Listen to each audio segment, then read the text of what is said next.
It was a seemingly ordinary Tuesday morning in Meriden, Connecticut.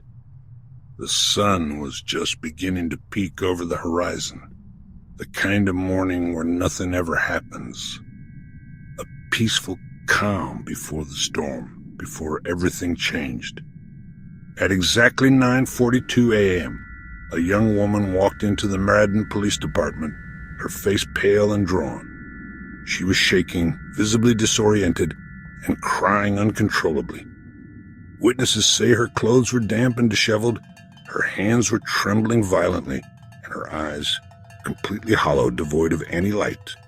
The front desk officer, sensing the urgency, immediately asked her name. With great effort, she whispered, "My name is Emily Harper." What she said next would send shockwaves through the entire department, a statement so chilling it would be etched in their memories forever.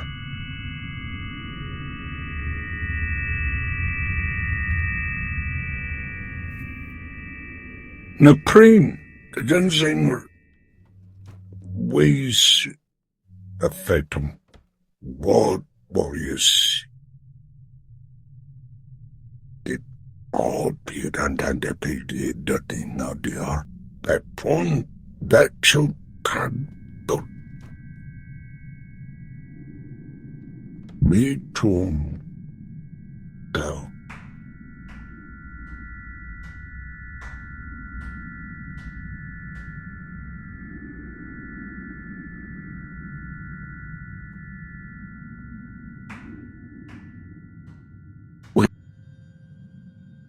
The silence that followed was deafening.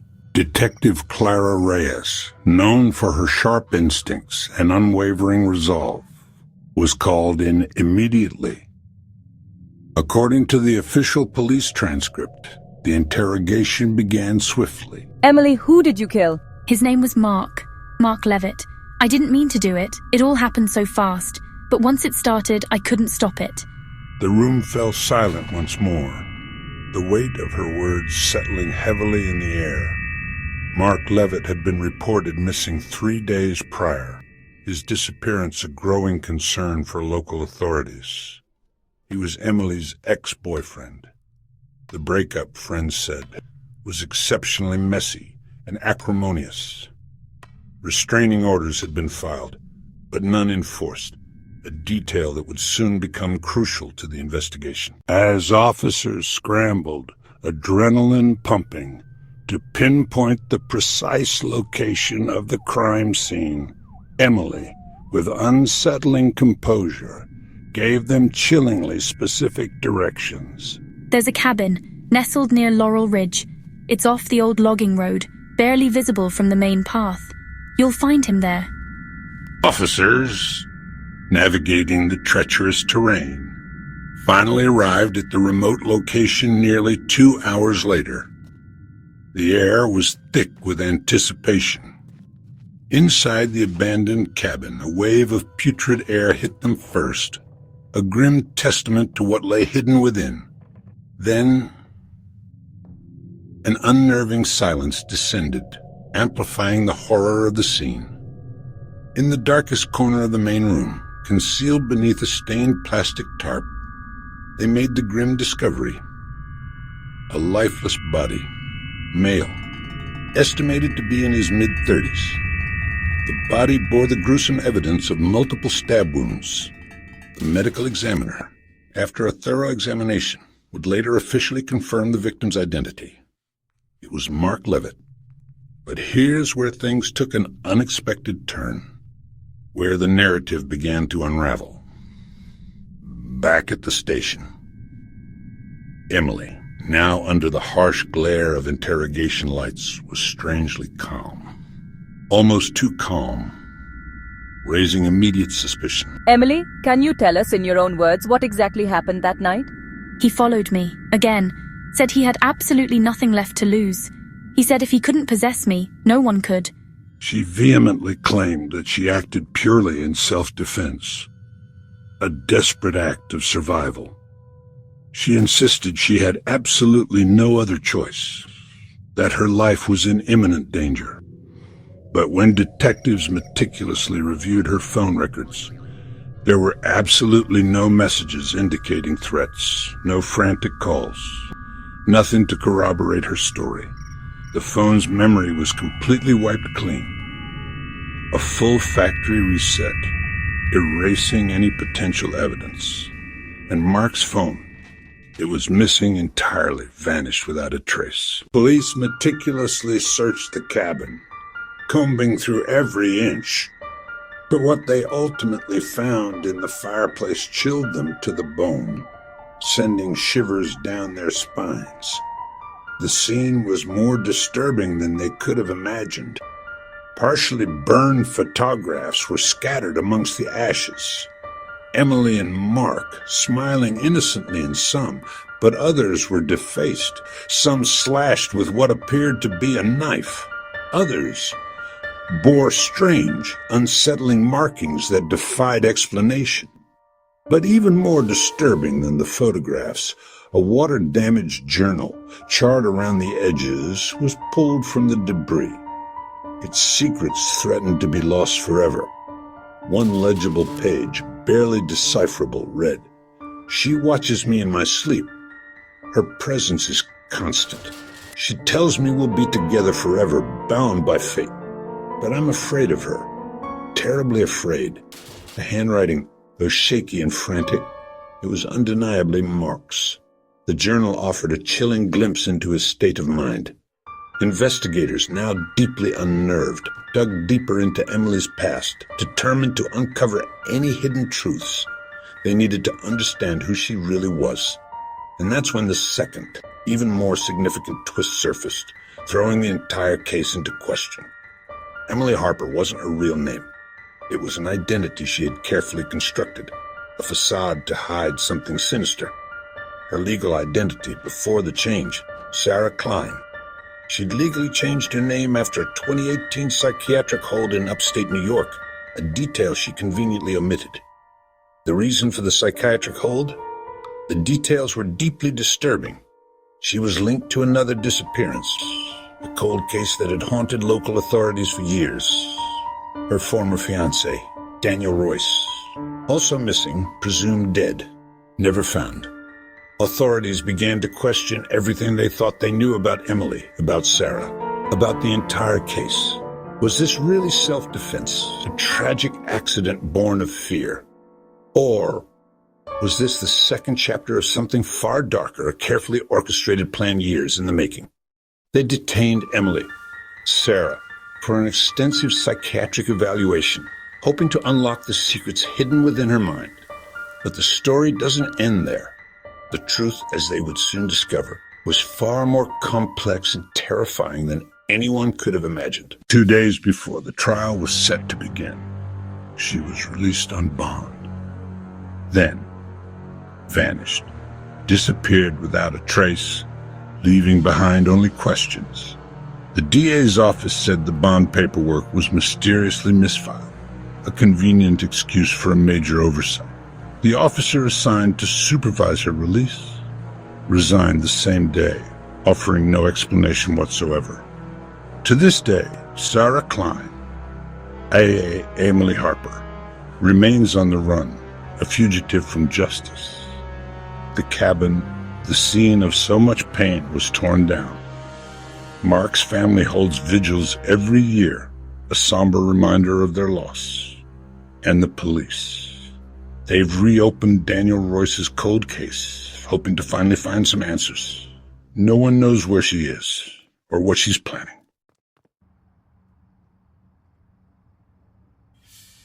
No one knows what's next. And the last page of Mark's journal still echoes with a chilling promise. She said she'd never leave me, even in death. You've been watching Vanished Whispers, True Crime. Until next time, stay curious, and above all, stay safe.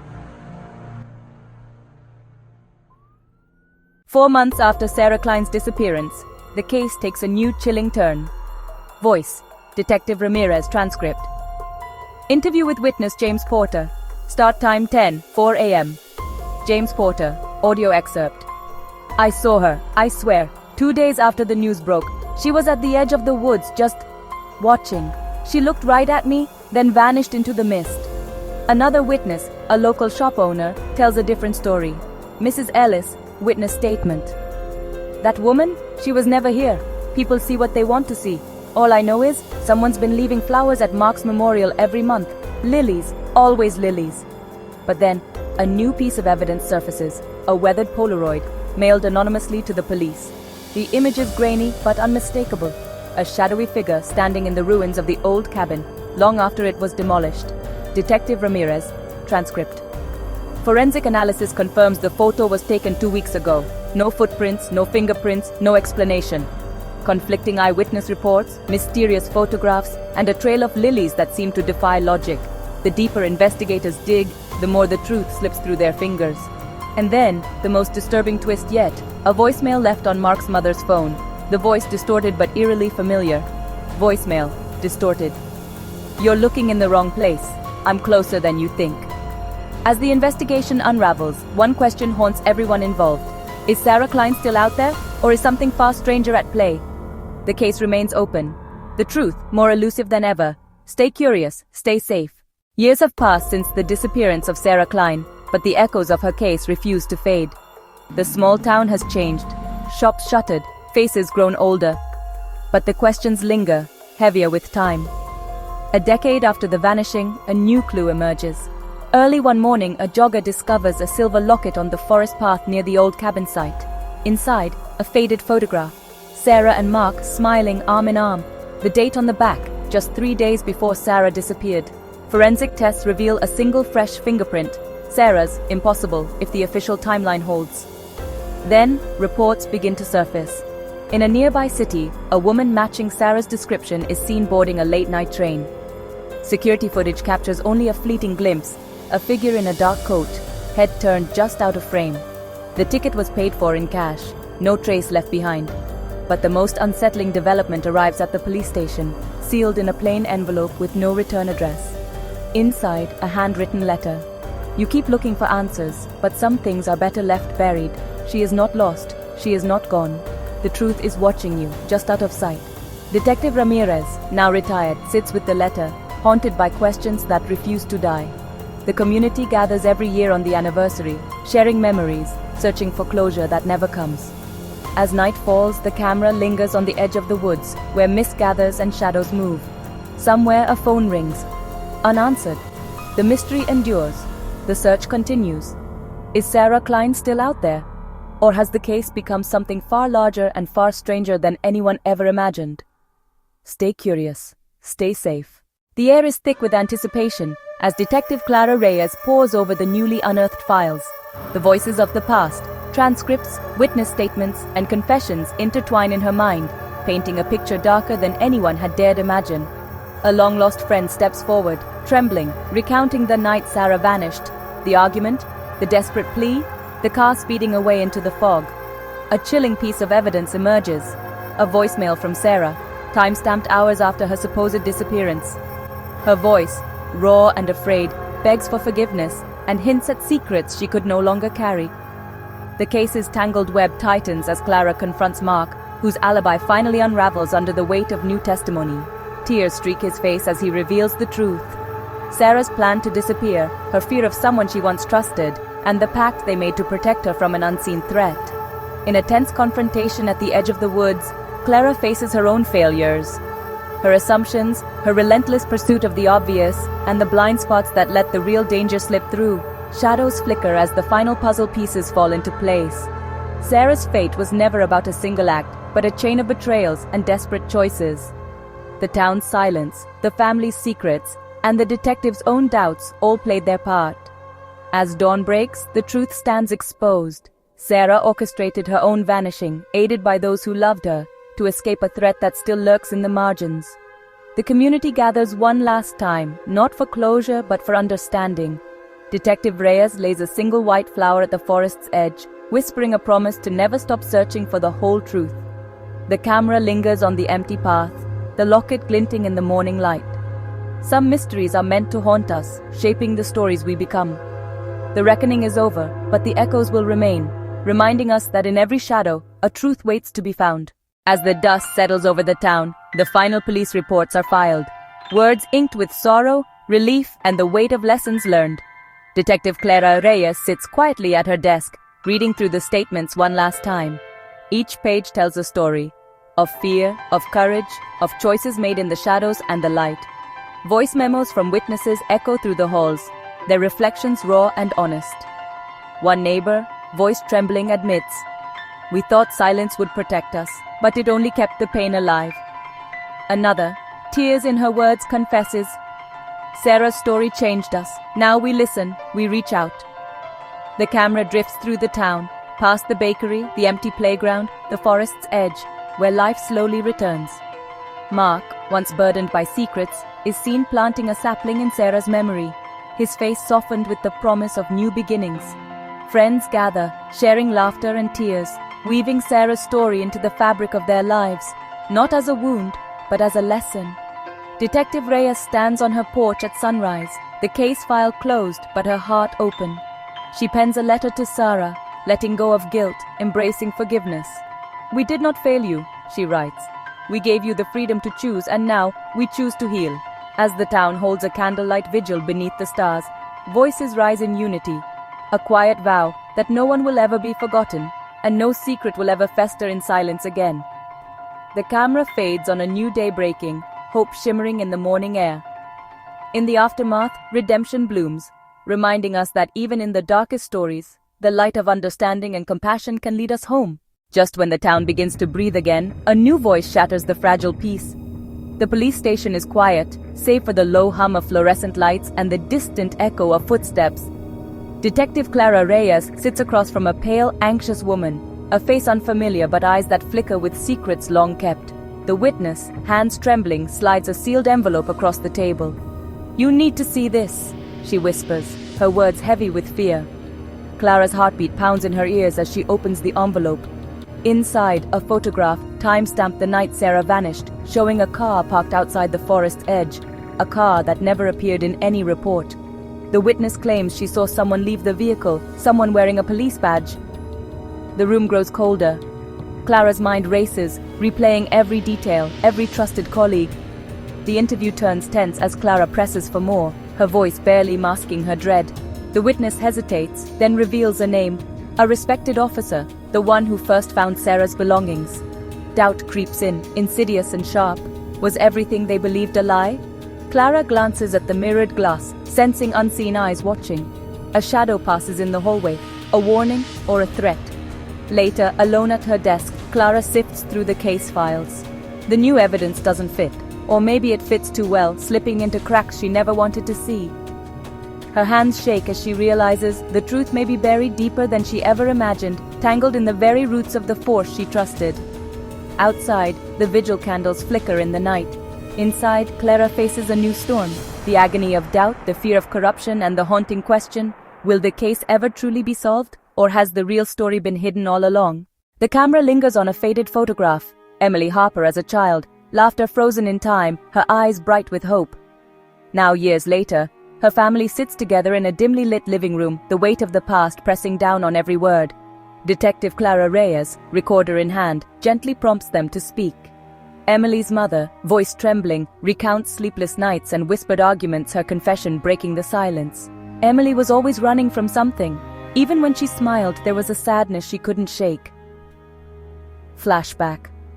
A young Emily sits alone on a swing watching her parents argue in the kitchen window, their shadows distorted by anger. Her younger brother, eyes rimmed red, finally speaks. "I heard her crying in her room. She thought no one did. She told me once she felt invisible, like she didn't matter." Flashback. Teenage Emily scribbles furiously in a journal the words, "I wish I could disappear," barely visible beneath smudged ink and tears. The interview spirals deeper. Long-buried secrets surface. Emily's struggle with anxiety, the bullying at school the night she ran away and no one followed. Her father, stoic until now, breaks down. "I thought tough love would save her. I never told her I was proud." Flashback. Emily, suitcase in hand, stands at the threshold waiting for someone to stop her. No one does. Clara listens, her own heart heavy. The family's pain is raw, their grief unresolved. Each confession paints a new portrait of Emily, not just a missing girl, but a soul shaped by wounds no one wanted to see. The scene closes on the family, huddled together, tears mingling with regret, as the camera slowly pulls back. Outside, the world moves on. Inside, the echoes of Emily's absence reverberate, unanswered and unhealed. Night falls over the quiet suburb, rain streaking the windows of Detective Clara Reyes's office. She sits alone, reviewing the Harper case files, when a soft thud interrupts the silence. Clara finds a plain envelope slipped beneath her door. No return address, only her name scrawled in uneven letters. Inside, a single photograph. Emily, older than in any family portrait, stands with her back to the camera at a desolate crossroads. The date on the corner, 2 weeks after her disappearance. Clutched in her hand a slip of paper with the words, "You missed what matters most." Beneath the photo, a torn scrap of notebook paper bears a message in block letters. "The game isn't over. Look closer." The camera lingers on Clara's face as realization dawns. Someone has been watching, guiding the story from the shadows. She scans the photograph, searching for clues. A shadowy figure in the distance, barely visible. The scene shifts to the family's living room, the same photograph taped to their front door as the wind howls outside. The family stands frozen, fear mixing with hope. Did Emily leave this message? Or is the real threat closer than anyone imagined? The final shot. The anonymous letter burns slowly in Clara's fireplace, the cryptic words fading into smoke as the camera pans to the window. Outside, a silhouette watches from across the street, unmoving, unseen. The screen fades to black, the unresolved mystery echoing in the silence. Was justice ever truly served, or is the real story just beginning? As dawn breaks, golden sunlight spills into Detective Clara Reyes's office, washing away the shadows of the night before. Clara stands by her window, holding the now scorched photograph, her eyes weary but resolute. She turns as the door opens. Emily's mother and father step inside, hand in hand, grief and hope etched across their faces. On Clara's desk, a new piece of evidence rests. Unearthed from a hidden file Emily herself had left behind, overlooked until now. It's a journal, its pages filled with Emily's handwriting. Thoughts, fears, and finally, a confession about the person who manipulated her disappearance and the truth she tried to protect her family from. The journal reveals not only Emily's courage, but the identity of the shadowy figure. An estranged family friend consumed by jealousy and regret. Clara gently places the journal in the hands of Emily's parents. Tears fall silently as they read, the weight of unanswered questions easing with every word. The camera lingers on their faces as understanding and forgiveness replace anger and doubt. In a montage, we see the family visiting Emily's favorite garden, planting a tree in her memory, a symbol of new beginnings. Clara watches from a distance, a faint smile on her lips, the burden of the case finally lifted from her shoulders. Justice at last is served. The culprit apprehended, the mystery unraveled. But more importantly, the family finds peace, able to cherish Emily's memory without the shadow of fear. As the sun rises higher, the camera pans upward, past the blooming tree, into the brightening sky. In the final shot, Clara pins a photograph to her bulletin board, not of evidence but of Emily's family standing beneath the new tree, arms around each other, faces turned to the light. A single line appears on screen. Even in the darkest night, hope finds a way to bloom. The music swells and the screen fades to white. A story of loss transformed into one of healing, love, and the promise of brighter days ahead.